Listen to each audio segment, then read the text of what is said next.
Bonjour. Dans cette deuxième vidéo, traitant de la classe P et la classe NP, en fait, on va introduire la classe NP. Ici, le chapitre 5 discute des classes de complexité P et NP. P, c'est une classe facile, ce qu'on peut faire en temps raisonnable. C'est une classe intuitive. Ce n'est pas une classe qui est surprenante. On pourrait imaginer que des informaticiens en informatique théorique pourraient dire nous allons définir la classe des problèmes qu'on peut résoudre en temps raisonnable. Par contre, la classe NP est beaucoup plus surprenante et vraiment une classe de complexité qui est vraiment fascinante. Et ne vous trompez pas, le N ne signifie pas non ou not en anglais. Okay? Vraiment, ici, la nomenclature NP vient, je vous le donne par référence, de Non-Deterministic Polynomial Time. Mais en fait, nous, on va appeler ça la classe où on traite des vérificateurs polynomiaux. Donc, qu'est-ce que c'est un vérificateur polynomial? Bien, en fait, il y a une chose qui est claire, c'est qu'on peut vouloir résoudre un problème. Donc, décider si, effectivement, le mot appartient au langage. Est-ce que les deux matrices multipliées ensemble donnent la troisième, etc., etc., etc. Mais, une chose qui peut nous intéresser, c'est d'avoir ce qu'on va appeler un vérificateur. Un vérificateur polynomial, qu'est-ce que c'est? Ben, c'est pas un algorithme qui est capable par lui-même de résoudre le problème. C'est un algorithme qui, par contre, est capable de vérifier que la solution à un problème est la bonne solution. Donc, un vérificateur polynomial, ce que c'est un algorithme, une machine de Turing, un programme, okay, qui va prendre en entrée deux éléments de données.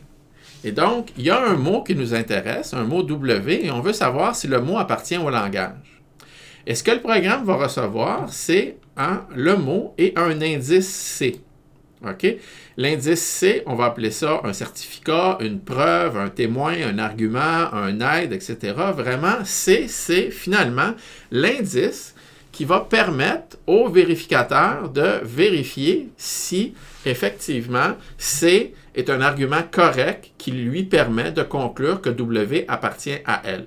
Et ce qu'on voudra, c'est que si le mot appartient au langage, si W appartient à elle, alors il va exister un indice qui va faire accepter le vérificateur. Clairement, vous comprenez que c'est une définition qui est très asymétrique parce que si le mot n'appartient pas au langage, ce qu'on veut, c'est l'effet totalement inverse. On veut qu'il n'existe aucun indice. Donc, pour tout indice, peu importe le faux indice qu'on donne au vérificateur, le vérificateur va refuser ce faux indice. Et donc, un vérificateur, ce n'est pas un algorithme qui sert à résoudre un problème. C'est un algorithme qui sert à vérifier un problème. Il faut absolument donner au vérificateur le fameux certificat pour que le vérificateur puisse vérifier. Et en fait, on ne peut pas se fier à un vérificateur. Imaginez que, par exemple, un certain mot appartient au langage et donc, évidemment, qu'il existe un certificat qui fait accepter le vérificateur et que là, vous exécutez le vérificateur sur un certificat incorrect. Et donc, le vérificateur va regarder, est-ce que le mot et le certificat sont corrects? Le vérificateur va conclure que non. En fait, le certificat est incorrect par rapport à ce mot. Le fait que le certificat soit incorrect, ça ne nous permettra pas de conclure que le mot n'appartient pas au langage. Okay? Par contre, si jamais on a un certificat qui est correct et qu'on vérifie que le certificat est correct, là, on peut effectivement, sans aucun doute, conclure que le mot appartient au langage. Et en fait, on va définir la classe NP. La classe NP, c'est une classe vraiment étrange. C'est une classe qui ne sera pas définie par rapport à la complexité de résoudre le problème. C'est vraiment une classe qui va être décidée par rapport à la complexité de vérifier une solution. Donc, la classe de complexité NP, c'est l'ensemble des langages qui possèdent un vérificateur polynomial. Et là, tout ça est très abstrait. Vous allez voir avec des exemples que c'est une classe qui n'est pas si compliquée que ça. OK? Par exemple, typiquement, le problème composé. Donc, vous devez décider si une chaîne de caractères représente ici un entier n qui est composé. OK? Bon, peut-être que vous ne connaissez pas d'algorithme pour décider si un nombre est premier ou composé. En fait, il existe de tels algorithmes, mais une chose est certaine, composé est clairement dans NP. Alors, pourquoi composé est dans NP? Parce que si vous me donnez de l'aide, si vous m'aidez, OK? Par exemple, si vous me donnez les facteurs qui vont factoriser l'entier n, c'est très facile de vérifier que l'entier est composé. Okay? Donc, le vérificateur va recevoir, en fait, x et y, tel que x fois y donne n. Et le vérificateur va vérifier qu'effectivement, x fois y donne n. Et si x fois y donne n, et si x et y ne sont pas égales ni à 1 ni à n, alors on sait que le nombre est composé. Donc, les facteurs, ici, ça va être l'indice, le certificat, la preuve, qui va permettre au vérificateur de conclure que le nombre est composé. Mais si, par exemple, vous avez au vérificateur le nombre 21, OK, et que vous donnez comme indice 3 et 5, OK, bien, le vérificateur va dire, bon, j'ai 21, est-ce que mon certificat est correct? Mon certificat est 3 et 5, 3 fois 5, 15, 15 n'égale pas 21. Le vérificateur va refuser parce que vous avez donné une preuve incorrecte. Évidemment, 21 est un nombre composé. 21 est égal à 3 fois 7 parce qu'il existe, en fait, une preuve correcte. Si vous donnez au vérificateur 3 et 7, le vérificateur va vérifier que 3 et 7, effectivement, sont les facteurs de 21. Et donc, clairement, composé est dans la classe NP. En fait, on sait que composé est dans la classe P. Et ça, c'est intéressant parce que on a été capable de démontrer que composé était dans la classe P seulement en 2004. Donc, c'est relativement récent. En fait, en informatique théorique, on dirait que c'est un résultat récent. Donc, ce qui arrive, c'est que parfois, il est excessivement difficile de montrer qu'un problème peut être résolu en temps raisonnable, mais il peut être totalement évident de montrer qu'on peut le vérifier en temps raisonnable. Donc, dans le cas de composé, ce qu'on a, c'est que c'est très facile de montrer que composé est dans NP, qu'on peut le vérifier, mais ça a été excessivement difficile de démontrer que composé était effectivement dans P, qu'on pouvait avoir un algorithme réellement efficace qui n'a pas besoin d'indices, qui peut tout simplement résoudre le problème, décider si un entier est premier ou composé. Ici, je vous recopie l'algorithme pour vous montrer que même si l'algorithme a été très difficile à trouver, en fait, l'algorithme est relativement court. OK? On ne va pas étudier cet algorithme-là dans le cours. Et là, maintenant, on peut se poser la question. Vous vous rappelez le fameux problème 3 cols? Je vous ai dit, on peut facilement vérifier qu'un graphe est coloriable. Bien, clairement, 3 cols, c'est un langage.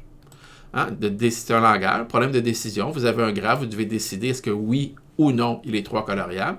Et ce problème-là est clairement dans NP. Pourquoi il est dans NP? Parce que si vous me donnez un indice, c'est très facile de vérifier le coloriage. En fait, lorsqu'on demande de montrer qu'un langage est dans NP, de façon générale, c'est tout à fait facile. C'est la plupart du temps même trivial. Okay? Donc ici, pourquoi 3 cols est dans NP? Parce que le témoin qui va vous permettre de vérifier le coloriage, ça va être un 3 coloriage. Et donc, le vérificateur, ce qu'il va recevoir, c'est le graphe, qui est en fait le problème, le mot pour lequel on veut décider s'il appartient au langage. Mais on va lui donner comme indice, comme certificat, comme témoin, on va lui donner C, un coloriage.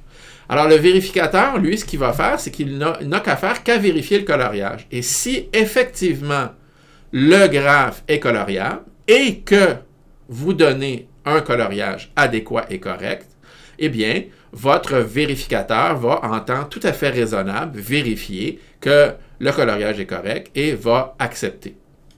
Le temps de calcul nécessaire, en fait, c'est un temps de calcul qui dépend du nombre d'arêtes dans votre graphe, mais le nombre d'arêtes dans le graphe, c'est au pire quadratique par rapport au nombre de nœuds.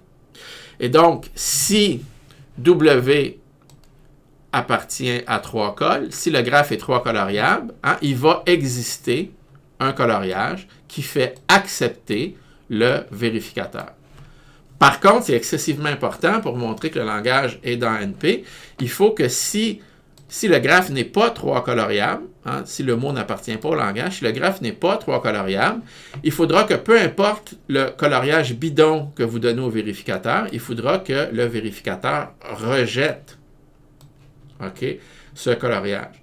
Évidemment, si vous donnez un coloriage qui est incorrect, ce que ça veut dire, c'est qu'il va y avoir 2 nœuds de la même couleur qui sont reliés. Et quand le vérificateur va passer à travers la liste de tous les arcs, le vérificateur va trouver cette paire-là et il va effectivement voir qu'il y a un problème et il va rejeter. Un autre exemple intéressant qui va revenir, un exemple historiquement important et un exemple qui a des applications aussi beaucoup en pratique. Vous savez que si on doit trouver un chemin entre un sommet S et T dans un graphe, en fait, c'est très facile. Il y a des algorithmes qui sont efficaces pour résoudre ce problème-là. Par contre, qu'est-ce qui arrive si ce qu'on veut, c'est un chemin hamiltonien? Alors, qu'est-ce que c'est un chemin hamiltonien? Un chemin hamiltonien, c'est un chemin qui passe par tous les nœuds et qui passe par chaque nœud exactement une fois. Donc, vous devez passer par tous les nœuds pour vous rendre de S à T et vous devez passer par chaque nœud une seule fois.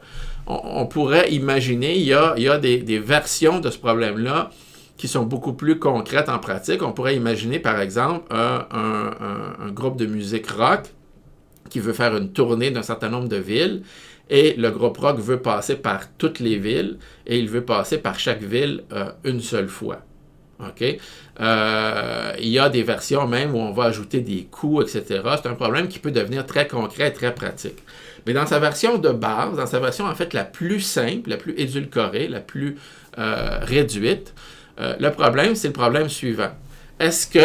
C'est tout simplement le problème, est-ce qu'il existe un chemin entre S et T qui passe par tous les sommets une seule fois? Exactement une fois. Et ce problème-là, qui est une version excessivement simplifiée, en fait, on va se rendre compte que c'est un problème qui est excessivement difficile. C'est pour ça que c'est intéressant ici de simplifier le problème. C'est que même la version excessivement simplifiée, où il n'y a pas de coût au niveau des arcs, etc., ça va être un problème difficile.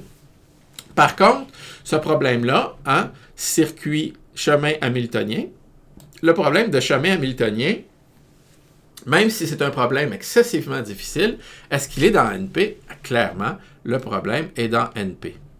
Pourquoi? Bon, je ne vous dis pas comment on fait pour trouver le fameux chemin hamiltonien.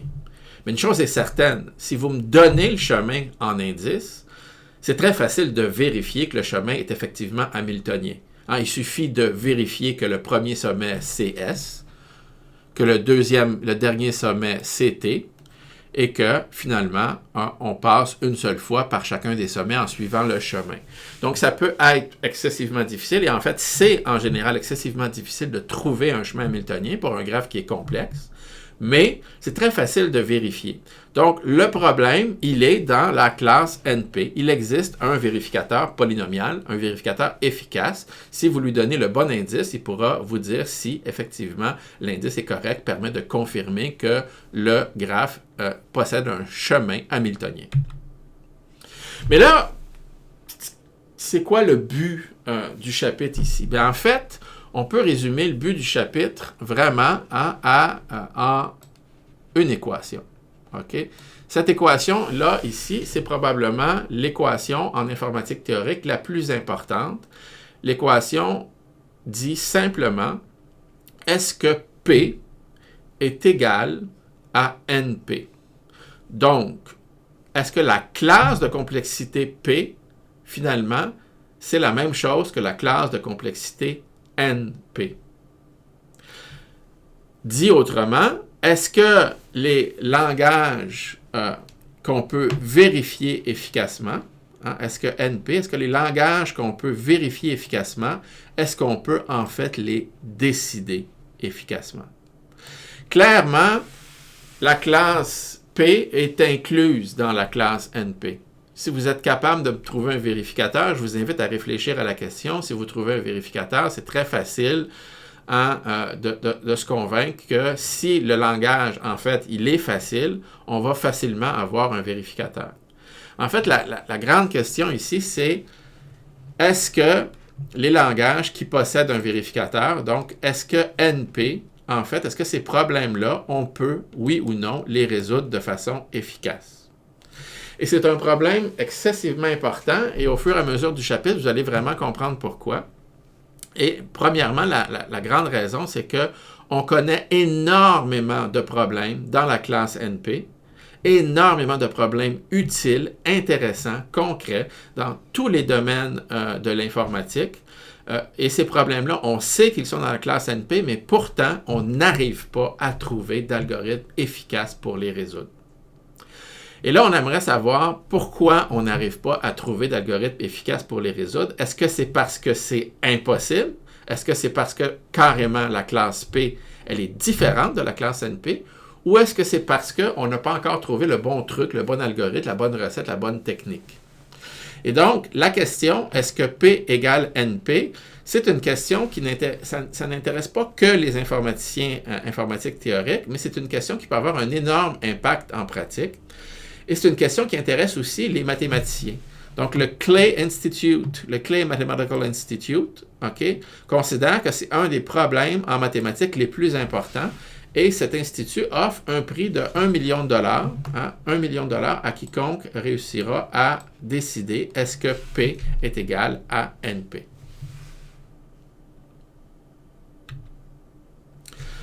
Donc, continuons un peu notre étude de ces deux classes de complexité, P et NP, et je voudrais introduire une troisième classe de complexité. Cette troisième classe de complexité-là, elle porte un nom anglais qui est temps exponentiel, exponential time. Qu'est-ce que c'est le temps exponentiel? Ben, c'est tout simplement, c'est vraiment, on va utiliser la même idée que pour le temps polynomial, mais on va définir ça pour le temps exponentiel. Donc, le temps exponentiel, c'est 2 puissances, c'est un temps de calcul qui serait 2 puissance un certain polynôme. Donc, on va définir la classe de complexité temps exponentiel comme étant l'ensemble des problèmes qu'on peut résoudre en temps exponentiel. Et on définit exponentiel comme étant 2 exposés à un certain polynôme. OK? Bon, évidemment, c'est une classe qui est énorme. Il y a beaucoup de problèmes qu'on peut résoudre en temps, qu'on sait résoudre en temps exponentiel. Et l'idée, c'est que la classe NP, en fait, elle est inclue dans le temps exponentiel. OK? Si vous avez un vérificateur polynomial efficace, si votre problème, vous arrivez à le mettre dans la classe NP, OK? Bon, on n'arrive peut-être pas à le résoudre efficacement, mais on a une borne supérieure. On sait qu'au pire, le temps de calcul pour résoudre le problème est exponentiel. Et la raison pour laquelle le temps de calcul est exponentiel, au pire, c'est qu'il existe un algorithme un peu naïf, un peu trivial, un peu évident, qui permet de résoudre le problème en fonction du fameux vérificateur. Ben, la solution, c'est on va essayer tous les certificats possibles. On va essayer toutes les preuves possibles. On va essayer tous les C possibles et on va regarder. Est-ce qu'il existe un C qui fait accepter le vérificateur? Si le mot appartient au langage, on va effectivement finir par trouver un certificat. Mais si le mot n'appartient pas au langage, on va tous les essayer, un après l'autre, et à la fin, on va se rendre compte qu'aucun des certificats n'acceptait. Et l'idée, c'est que les certificats ont une taille qui est bornée, une taille polynomiale, et essayer tous les certificats de taille polynomiale, ça prend un temps qui est exponentiel dans la taille polynomiale. Et donc, en fait, si vous arrivez à montrer qu'un problème est dans la classe NP, de façon évidente, le problème, on peut le résoudre au pire en temps exponentiel. Mais là, la grande question qu'on se pose, c'est est-ce qu'on peut faire mieux? Les problèmes dans NP, est-ce qu'on peut les résoudre en temps polynomial? Et c'est ça la grande question. Est-ce que P égale NP ou est-ce que NP, en fait, est plus proche de temps exponentiel?